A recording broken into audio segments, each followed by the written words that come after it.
మామూలు హెల్ప్ చేస్తూ మనకు ఉన్న దాంట్లో కూడా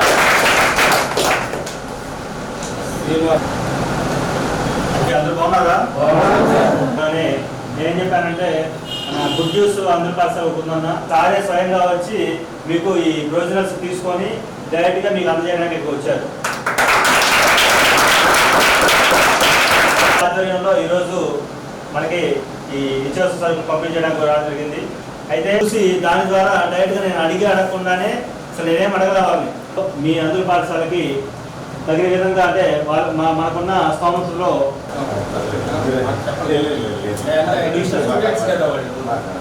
సందర్భంగా నేను ఈరోజు స్వయంగా వచ్చి నేను ఇస్తున్నాను.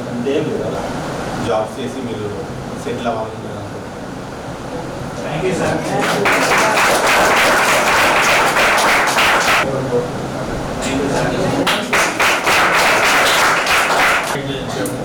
అది చదివి చూపిస్తుంది. అంటే మన ఎడ్యుకేషను ఎట్లా ఉంటుంది దృష్టిలో తీసుకెళ్దాం.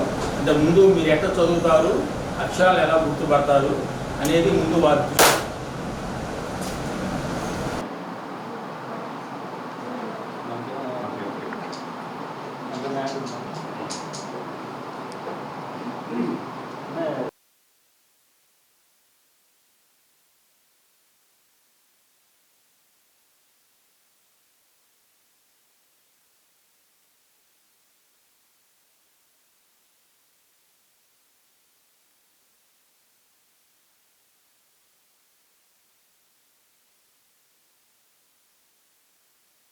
షేక్ ఖాదర్ మరియు కాసిం కుటుంబ సభ్యులు ఆర్థిక సహకారంతో స్థానిక ఒంగోలులోని గుడ్ న్యూస్ అందుల పాఠశాల యందు మేము సైతం ఫౌండేషన్ వారి ఆధ్వర్యంలో 5,000 రూపాయల విలువ గల నిత్యావసర సరుకులు పంపిణీ చేయడం జరిగింది.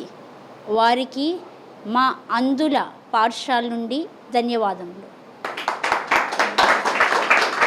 ఈరోజు మేము సైతం ఫౌండేషన్ వారి ఆధ్వర్యంలో మా మిత్రులైనటువంటి షేక్ ఖాదర్ మరియు కాసిం కుటుంబ సభ్యుల వారి ఆర్థిక సహకారంతో గుడ్ న్యూస్ అందుల పాఠశాల వారికి 5,000 రూపాయల విలువైనటువంటి బియ్యం, కందిపప్పు, మన ఉల్లిపాయలు ఇట్లా నిత్యావసర సరుకులు అనేది ఈరోజు పంపిణీ చేయడం జరిగింది.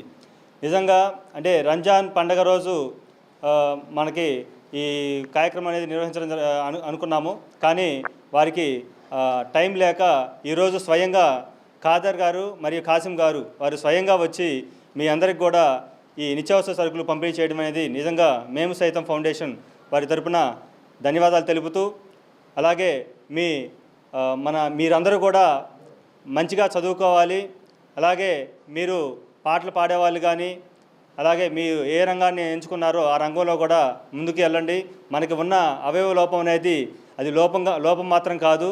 ఖచ్చితంగా దేవుడు మనకి ఏదో ఒక శక్తి అయితే ఇస్తాడు. ఆ శక్తిని మీరు నిజంగా అందుబాటులో చేసుకొని దాన్ని వినియోగించుకుంటారని చెప్పి కోరుకుంటూ మరొకసారి మనకి ఈ నిత్యావసర సరుకులు పంపిణీ చేసినటువంటి ఖాదర్ గారు మరియు కాసిం కుటుంబ సభ్యులందరికీ కూడా ధన్యవాదాలు తెలుపుతున్నాను.